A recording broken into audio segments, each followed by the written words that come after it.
In 2022, a 21-year-old university student named Scarlett Hayes requested her official birth certificate as part of an international study abroad program. What arrived in the mail looked official at first: sealed envelope from the State Vital Records Office. Crisp paper, raised seal.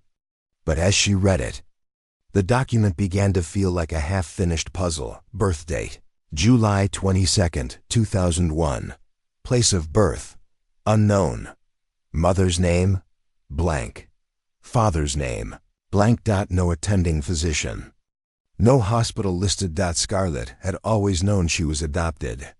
Her parents, Michael and Lavra Hayes, had explained it gently when she was little, emphasizing how much they wanted her, how she was chosen. She grew up in a quiet suburb outside Seattle. Washington school plays, soccer practices, family trips to the mountains. Adoption felt like just one fact among many, not something that needed digging into. But this certificate wasn't just incomplete. The blanks seemed intentional, almost evasive. It raised a quiet alarm in her chest. She carried the paper downstairs to the kitchen, where her mother was sorting mail.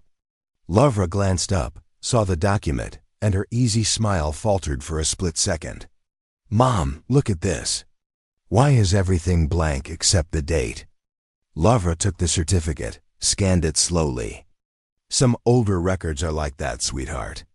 Adoptions from back then sometimes had limited info, especially if the birth parent wanted privacy. But all of it? No place, no names at all?" Lavra set it down and busied herself with the coffee maker. "The agency told us your birth mother chose anonymity. We accepted that. It was all handled properly." Scarlett heard the careful edge in her mother's voice, the way her eyes slid away. "Can I at least contact the agency? Just to ask?" Laura's hands paused on the counter. "Scarlett, maybe leave it alone. What if the answers aren't what you expect? Why would knowing hurt? Because sometimes the past is better left alone." That evening, Scarlett couldn't sleep. Her mother's words looped in her mind: privacy, proper channels, better left alone. The certificate sat on her nightstand like an accusation. Place of birth: unknown. As if she'd materialized at age 2 with no before. The next day, she told her parents she was meeting friends for coffee. Instead, she drove south toward Tacoma, to the address of the old adoption agency listed on her paperwork, Northwest Family Services. The building was nondescript, a single-story office with faded signage. Inside, a receptionist looked up politely. "I'm trying to get more information on my adoption. 2003 through this agency." The woman typed, then frowned at the screen. "Northwest Family Services closed around 2010. We absorbed some records, but many are archived or incomplete. 2003, Scarlett Hayes, born July 22, 2001. More typing. The frown deepened. "There's a file noted, but it's flagged as partial. Very little detail. Can you tell me anything? Who placed me? Where from?" The receptionist hesitated, glanced around the empty waiting area, then lowered her voice. "In that period, some cases came through. Not entirely standard. Paperwork was sometimes prepared in ways that looked right, but weren't thorough. Rumors about arrangements that skirted rules." Scarlett felt the room cool. "Are you saying my adoption might not have been fully legal?" "I'm saying the file has gaps that weren't accidents. If you're looking for real answers, you might want to speak to authorities. I can give you a contact, Detective Elena Ramirez, Tacoma Police, Special Investigations Unit. She looks into older unresolved cases." Scarlett took the slip of paper with trembling fingers. She walked out to her car and sat there, engine off, staring at the building. Not accidents. Gaps that weren't accidents. If you've ever felt the foundation of your life crack open just a little. You know that dizzying moment when everything you thought was certain starts to tilt. She drove home as the sun set, mind racing. That night, she called her father from the driveway. "Dad, I went to Tacoma. The agency. They said the file was partial on purpose. Like someone was covering something. Michael was quiet for a long beat. Come inside, Scarlett. We need to talk. July 22, 2003. Olympia, Washington. Elena Rivera had planned a simple, perfect morning for her daughter's second birthday. She, little Sophia, and her older son Mateo, who was 6, would spend it at Heritage Park. A shady green space with a wooden playground, duck pond, and picnic tables under tall fir trees. Elena packed strawberry cupcakes, Sophia's favorite, and a small gift wrapped in bright paper, a plush rabbit with floppy ears. The sun was warm, but not hot. Families dotted the lawn. Children shrieked on the slides. Sophia, in her yellow sundress printed with tiny daisies, toddled straight toward the toddler slide, arms out for balance. Her dark curls bounced. Elena followed close, Mateo racing ahead to claim the big swing set. "Mommy, push me high." Mateo called. Elena laughed, gave him a gentle push, then turned back to Sophia, who was climbing the 2 low steps to the slide. Elena knelt to help her sit at the top. 1, 2, wee. Sophia slid down with a delighted squeal. Elena clapped. Mateo shouted from the swings, "Mom, look, I can go all the way over." Elena glanced over her shoulder, just long enough to see her son pumping his legs, hair flying. She smiled, called, "Careful, Mio." Turned back. The bottom of the slide was empty. For a heartbeat, Elena's mind refused the information. The slide was still, the gravel below undisturbed. Sophia had been right there. Sophia? Her voice cracked the air. She spun in a circle around the slide, behind the climbing bars, toward the tunnel. Nothing, Sophia. Louder now. Heads turned. Other parents paused mid-conversation. Mateo slid off the swing and ran over, confused. "Where's Sophie?" Elena started running. Checked under benches, behind trash cans, near the restrooms, along the path to the parking lot. Called her daughter's name until her throat burned. Mateo trailed behind, eyes wide. A woman with a stroller asked, "What's wrong?" "My daughter, she was on the slide. 2 years old. Yellow dress. Dark hair. She's gone." Someone dialed 911. Within minutes, park rangers arrived, then patrol cars. Officers fanned out. Elena described Sophia again and again. Yellow daisy dress, white sandals, dark curls, a small strawberry-shaped birthmark on the back of her right hand. Mateo clung to her leg, silent and shaking. Detective Carlin Yoon took Elena's statement under the picnic shelter while search teams combed the woods bordering the park. Was there a custody issue? An ex-partner? Anyone who might want to hurt the family? Elena shook her head through tears. "No, my husband Carlos is at work. He's a mechanic downtown." "No one. We're just normal." Carlos arrived straight from the shop, still in grease-stained coveralls. He held Elena while she sobbed. They stood together watching K-9 units sweep the perimeter, helicopters thumping overhead later that afternoon. Volunteers arrived by evening, neighbors, co-workers, strangers moved by the flyers already being printed. Night fell. No trace. The next morning, the FBI joined. Sophia's photo taken just weeks earlier, her smiling with cupcake frosting on her nose, went out to every news station in the Pacific Northwest. Elena and Carlos stood in front of cameras, voices breaking. "Please. She's only 2. If you have her, just leave her somewhere safe. No questions. Just bring our baby home." Weeks became months. Leads fizzled, sightings that weren't her, vehicles that didn't match descriptions. After 5 months, Detective Nguyen visited the house and explained gently that the case was moving to an active status. "We'll never close it," she said. "But we've exhausted current avenues. If anything new comes up, we'll move immediately." Elena nodded, numb. She knew what inactive really meant, but she did not stop. She printed thousands of flyers with Sophia's picture and the age-progressed images forensic artists made each year. She drove to every town within 2 hours of Olympia, taped posters to poles, left stacks at libraries, diners, laundromats. She called Detective Nguyen every month, then every few months, then once a year on July 22nd. Always the same answer, no new leads. Carlos withdrew. He worked double shifts, came home late, slept in the guest room more often than their bed. Conversation shrank to logistics bills, Mateo's school, groceries.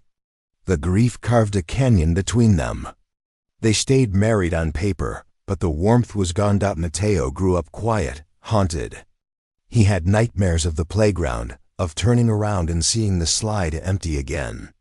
He stopped talking about Sophia to friends, but never stopped carrying the guilt of that glance toward the swings. Elena turned Sophia's bedroom into a quiet archive. Walls covered with maps pinned with dates and locations she'd searched. Timelines of every tip, every false sighting. She aged Sophia's photo digitally every birthday, 4 years old, 5.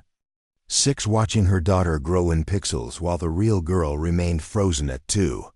Every July 22nd. Elena returned to Heritage Park, sat on the same bench near the toddler slide. Watched other children play. Wondered if somewhere her daughter was blowing out candles. If someone else was calling her by a different name. If you've ever carried a grief that has no ending, you know how it reshapes time. Days drag, years blur. You live in parallel realities, one where your child is alive and waiting, one where she's gone forever. You learn to breathe in the space between them. Alana Rivera kept searching. She joined online forums for parents of missing children. Met others who understood the particular cruelty of no body. No answers. Some had found their children usually heartbreaking endings. Some were still waiting after decades. She never believed Sophia was dead. She couldn't explain it. It was instinct, a mother's radar that refused to go silent. Meanwhile, 40 miles north in the Seattle suburbs, a little girl named Scarlett Hayes was starting kindergarten, learning to ride a bike, playing piano recitals, living an entire childhood, built on paperwork that had been carefully arranged to look legitimate. She had no memory of the yellow daisy dress, the strawberry cupcakes, or the moment the slide went empty.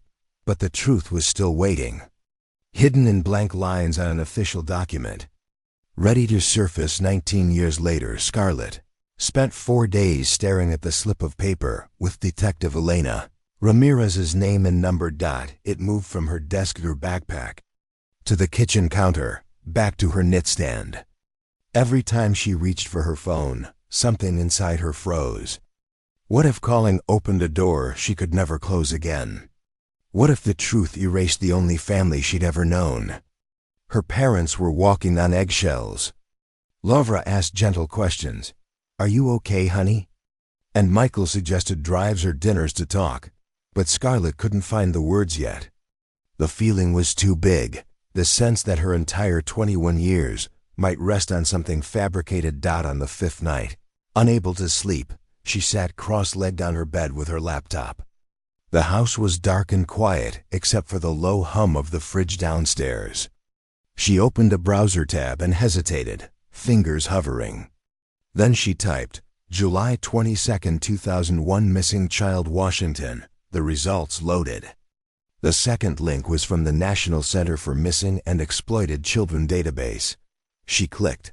A photograph appeared. A toddler with dark curls, big brown eyes, and a shy smile. She wore a yellow sundress dotted with tiny white daisies. Below the photo, Sofia Elena Rivera, date of birth, July 22, 2001, missing, July 22, 2003, last seen, Heritage Park, Olympia, Washington. Circumstances: disappeared from playground while mother briefly turned away. Scarlett's breath caught. The same birthday. The same year her adoption file began. Missing at 2 years old, the exact age she had been when the Hayes family brought her home. She enlarged the photo, studied the small face, then scrolled to the description. Small strawberry-shaped birthmark on the back of the right hand. Scarlett set the laptop aside. She lifted her right hand, turned it palm up in the lamplight. There, just below the base of her thumb, was the faint, irregular mark she'd always called her strawberry freckle. The same shape. The same place. Her pulse roared in her ears. She read the full case summary.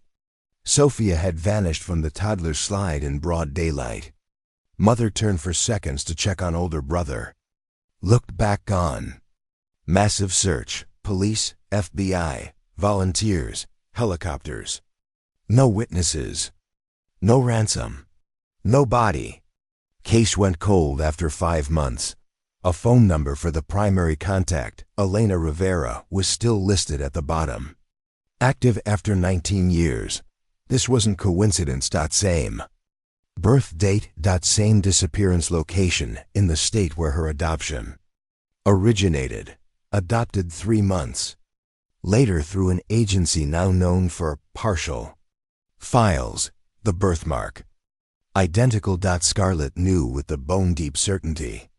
That bypasses logic. She was looking at her own face as a toddler. She was Sofia Rivera. If you've ever had the ground drop out from under you in perfect silence, you know how the world can rearrange itself in a single breath. How every memory, every holiday photo, every "I love you" from the people who raised you suddenly feels borrowed. She carried the laptop downstairs. Her parents were in the living room, watching the end of a show, volume low. They looked up when the stairs creaked. Something in her expression made them both stand. "Scarlett?" Laura's voice was small. She set the laptop on the coffee table, screen facing them.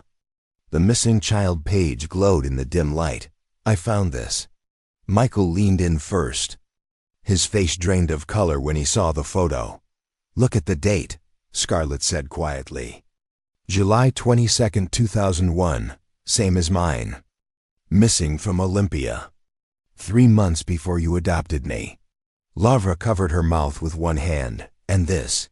Scarlett held up her right hand, palm toward them. "The birthmark." "It's the same." Michael sat down hard on the couch. This doesn't mean." "It does." Scarlett's voice cracked. "You know it does." The woman at the agency said files came through incomplete on purpose. "This is why. Someone took me from that park and gave me to you with new paperwork." Laura started crying silently. "We didn't know, baby. I swear. The agency gave us documents, court orders, home visits. Everything looked real." "I believe you," Scarlett said. "But it wasn't real." Michael rubbed his face. "What are you going to do?" Scarlett looked at the 2 people who had bandaged her knees, cheered at her recitals, driven her to college orientation. The people who loved her, who still loved her. "I have to know the whole truth," she said. "There's a woman who's been searching for 19 years. If I'm her daughter, she deserves to know I'm alive. And us?" Laura whispered. "What happens to us?" Scarlett felt tears burn her own eyes. "I don't know. But I can't pretend I didn't see this. I can't live inside a lie. If you've ever stood at the fork between the family that raised you and the family that lost you, you know there is no path that doesn't hurt. Loyalty tears in 2 directions. Love doesn't choose sides easily." The next morning, Scarlett called Detective Elena Ramirez. She explained everything: the birth certificate, the trip to the closed agency, the worker's quiet warning, the online search, the birthmark. Ramirez listened without interrupting. When Scarlett finished, there was a long pause. "Can you come to Olympia? I'd like to meet you in person. We'll need to arrange DNA testing." "How long for results?" "Usually 7 to 14 days. But Scarlett, if this is what it looks like, we're talking about a kidnapping investigation. Fraudulent adoption. There will be legal consequences, I understand. Do your parents know you're calling? Yes, they'll cooperate. Ramirez gave her an address and a time. The following afternoon at the Olympia Police Department. Scarlett hung up and stared at her phone. In less than 24 hours. She would hand over a cheek swab that could rewrite her entire life. She packed an overnight bag. Told her parents she needed to do this part alone. They nodded, eyes red, voices gentle. The drive south felt endless. Rain streaked the windshield. Her right hand rested on the steering wheel. The strawberry birthmark catching the dashboard light every time she turned. Scarlett walked into the Olympia Police Department on a drizzly June afternoon in 2022. The building was low. Red brick, smelling of old coffee and damp paper. Detective Elena Ramirez met her in the lobby, a woman in her early 50s. Hair pulled back neatly, eyes sharp but weary. Like someone who had seen too many cases without endings. Beside her stood Detective Carla Nguyen, the original case investigator from 2003. Nguyen looked younger than Scarlett expected. But her gaze carried the weight of nearly 2 decades chasing a ghost. They led Scarlett into a small conference room, worn wooden table. 2 plastic cups of water already waiting. Tell us everything from the beginning, Ramirez said. Voice calm but deliberate. Scarlett recounted it all. The birth certificate with its deliberate blanks. The trip to the now-closed agency. The receptionist's quiet warning about files that were incomplete on purpose. The late-night internet search. The photo of Sofia Rivera, the strawberry-shaped birthmark on her right hand. She turned her palm up on the table. Nguyen leaned in, studied the mark. She didn't speak right away, just gave a small nod. We have medical photos of Sophia, 18 months, Nguyen said. The birthmark matches exactly shape, placement, size. This isn't random coincidence. Ramirez nodded. We'll take a DNA sample from you today. We'll also contact Elena Rivera for a comparison sample. Do you want us to tell her anything yet, or wait until we're certain? Scarlett shook her head. Don't give her false hope. If it's not me, don't hurt her more. A technician came in with a kit. A quick swab inside Scarlett's cheek. It took 20 seconds. She watched the cotton tip sealed into an evidence bag, labeled carefully. 7 to 14 days, Ramirez reminded her. We'll call the moment we have results. In the meantime, don't discuss this with anyone outside your immediate family. If this is what it appears to be, we're looking at a criminal investigation, kidnapping, fraudulent adoption. We'll reopen the file. Scarlett nodded, but her mind kept repeating one phrase. 7 to 14 days to find out who I really am. She drove home through the rain. Radio off, only the sound of tires on wet pavement. Her right hand rested on the steering wheel. The faint strawberry mark catching the dashboard. Glow every time she turned. The waiting week stretched like months. Scarlett went to classes. Worked her cafe shifts, smiled at friends, but her thoughts were elsewhere. She counted days on her phone calendar. Every morning she checked for missed calls. Her parents were gentler than ever. Lavra cooked Scarlett's favorite meals. Michael suggested movie nights or drives. But no one mentioned what if the results are positive. They were as afraid of the answer as she was. If you've ever waited for a single piece of paper or phone call that could rewrite your entire existence, you know how time warps. Minutes stretch into hours. Days flash by. You live suspended, not fully in the present, not daring to imagine the future. On July 22, 2022, exact 19th anniversary of Sophia's disappearance, Scarlett sat in her room watching. Rain streaked the window when her phone buzzed. Unknown number. Olympia area code. She answered, hand shaking. Scarlett? This is Detective Ramirez. The results are in. She couldn't breathe. It's a match. 99.999% probability. You are Sofia Rivera. Scarlett sank to the floor. Phone still pressed to her ear, but no words came. Ramirez continued, softer now. We've already called Elena Rivera. She's on her way here. Do you want to meet her today? Or do you need more time? Scarlett whispered, I'm coming now. She drove back to Olympia again. Rain still falling, heart-pounding. Flashback, the same date. 19 years earlier, and now in 2003. Elena Rivera returned home after the worst day of her life with legs like lead. Police were still searching. Carlos held her in the kitchen in silence. Mateo curled on the couch, eyes red. Elena moved from room to room, opening the fridge and closing it without taking anything, staring out windows waiting for a small figure to run up the driveway. That night she didn't sleep. She sat on Sophia's bed, stroking the plush rabbit that still smelled faintly of baby powder. 19 years later. July 22, 2022. Elena Rivera, now 52, hair streaked with gray. Hands trembling on the wheel, received the call from Detective Ramirez. Mrs. Rivera, we need you to come to the station right away. There's been a development in Sophia's case. Elena didn't ask questions. She drove the familiar roads, heart slamming against her ribs. She refused to let herself hope. She had learned long ago that hope was the most dangerous thing. But Ramirez's tone was different. Not the tone used for remains found. When she walked into the conference room, Ramirez and Nguyen were waiting. Please sit, Ramirez said. Elena sat, gripping the table edge. A young woman contacted us a few weeks ago, Ramirez began. She had reason to believe she might be Sophia. We ran DNA. The results came back this morning. It's a match. Sophia is alive. The room spun.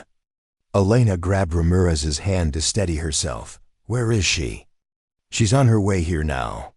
She's 21, living near Seattle under the name Scarlett Hayes, adopted in 2003 through fraudulent channels. Elena didn't cry right away. The tears came slowly, as if her body needed time to believe. Can I see her? Ramirez nodded. Prepare yourself. She's 21 now. She grew up with another family. She doesn't remember you. This will be hard. The door opened. Scarlett stepped in. Tall, long, dark hair, eyes the same deep brown as Elena's, lashes curved the same way. On her right hand, the strawberry birthmark clear under the fluorescent light. Elena rose slowly. She looked at her daughter, not the 2-year-old Sophia anymore, but a young woman. Sophia. Scarlett stood still, voice trembling. I don't remember you. I'm sorry. My name is Scarlett. But the test says I'm your daughter. Elena crossed the room and wrapped her arms around the girl who had been missing for 19 years. Not too tight, not forcing, just gentle, afraid to break anything. I never stopped looking, Elena whispered. Not one single day. Scarlett stood stiff at first. Then slowly her arms came up, returning the embrace.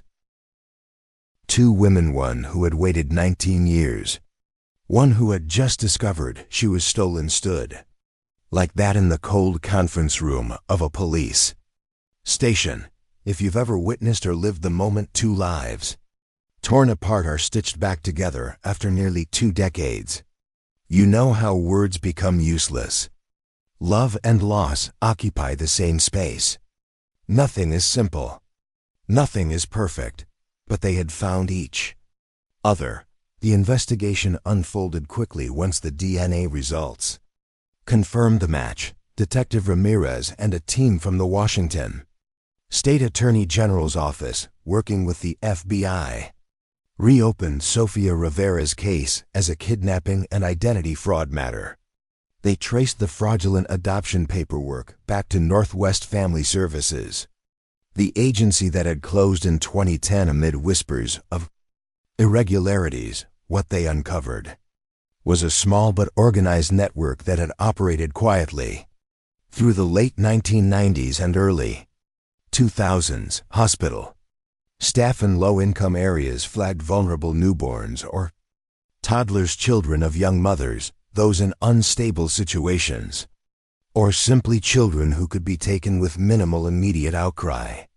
A social worker named Margaret Klein, who had worked at Northwest Family Services until 2008, prepared falsified documents, amended birth certificates with blank fields, fake court orders, fabricated relinquishment forms.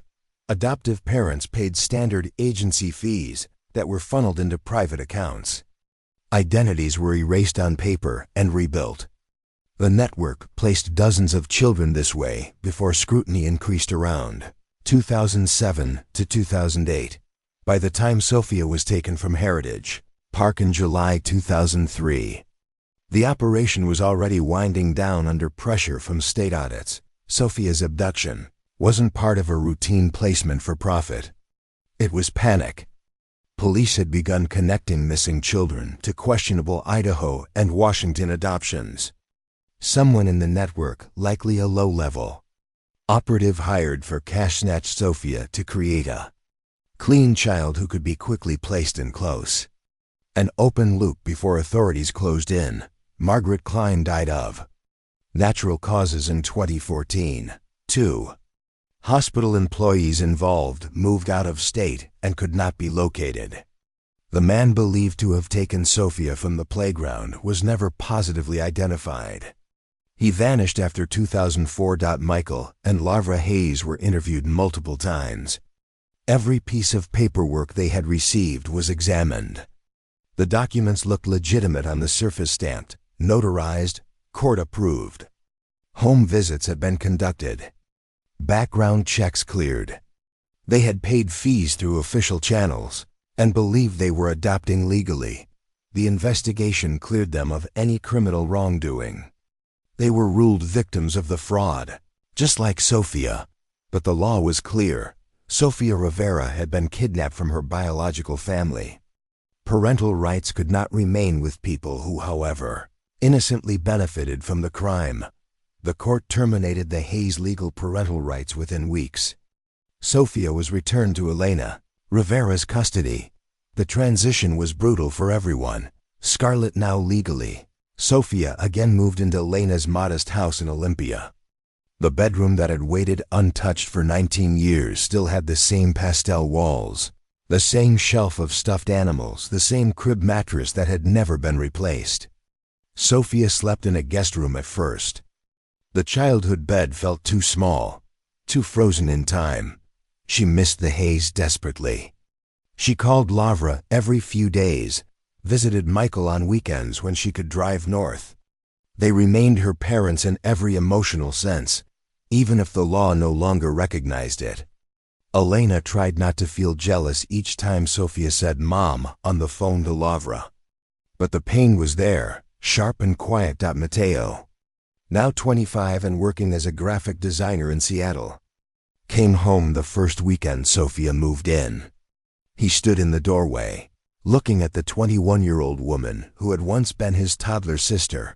"I'm sorry," he said, voice thick. "I'm sorry, I looked away that day on the playground." Sophia shook her head. "You were 6. It wasn't your fault. I don't blame you.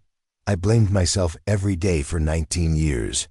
They hugged awkwardly at first, then tighter. Slowly, a sibling bond began to form, not from memory, but from new moments. Carlos, Elena's ex-husband, they had separated amicably years earlier, but never divorced, came to the house a month after Sophia returned. He looked older, worn, shoulders permanently rounded.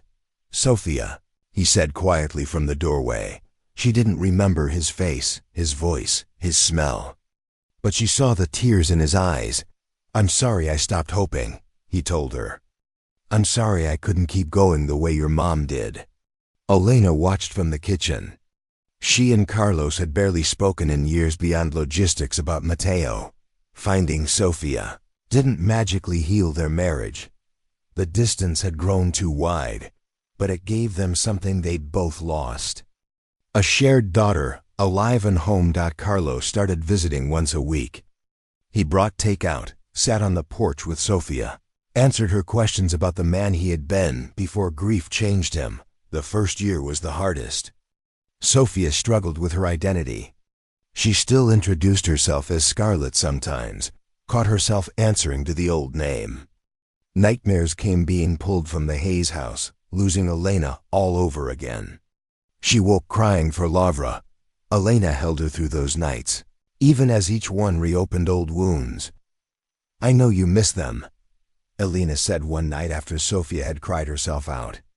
"I know this isn't fair. But you're my daughter, and I'm trying to learn how to be your mother after all this time." "I don't know how to be your daughter," Sophia admitted. "I don't remember any of it." "Then we'll figure it out together." 2 years later, Sophia legally changed her name back to Sofia Elena Rivera and began using it consistently. It still felt strange on her tongue, but she claimed it deliberately. That other girl, Scarlett Hayes, had been real, loved, but built on stolen time. She enrolled in community college, studying social work and trauma counseling. She wanted to understand memory, loss, fractured families. She saw a therapist who specialized in recovered, abducted children. They talked about survivor's guilt, about loving two mothers, about feeling like an imposter in her own life. "You were 2 when you were taken," the therapist reminded her. "Your brain protected you by letting those early memories fade. That doesn't make you broken. It makes you a survivor." 3 years after being found, Sophia wrote a long essay for a national magazine about recovered missing persons. It ended like this: "I was 2 years old when I was taken from a playground slide. I was 21 when I was found. I lost 19 years. Someone stole me and placed me with people who believed they were adopting legally. Those people raised me with love and safety. They are not the enemy. They are victims too, but that does not erase the crime. I was kidnapped. My identity was erased. My mother searched for me for 19 years while I lived 40 miles away under a different name. I don't remember her face from before. I don't remember my brother's voice calling me Sophie. I don't remember the cupcakes or the yellow dress. Those memories are gone forever, but I remember the moment I saw my own toddler photo on a missing children's website. I remember the birthmark matching. I remember the DNA results that said, 'You were stolen, but you are found.' My name is Sofia Elena Rivera. I was taken, but I was returned. If you are searching for someone, don't stop. Don't let time convince you it's too late." My mother never gave up after 19 years of silence. Because she didn't, I came home. That is what matters. Not the years lost. Not the memories erased. But the refusal to stop looking. If this story reminds you that some missing children do come home, that parents who refuse to surrender sometimes get their daughters back, that hope can endure almost 2 decades of nothing, remember this. Criminal networks that steal children and rewrite their identities deserve no mercy. The people who took Sofia Rivera from that playground, who falsified her papers and shattered 2 families, committed one of the cruelest acts possible. Some of them died before justice reached them. Some disappeared. Some will never face consequences, but Sophia was found. Her mother's 19 years of searching were not in vain.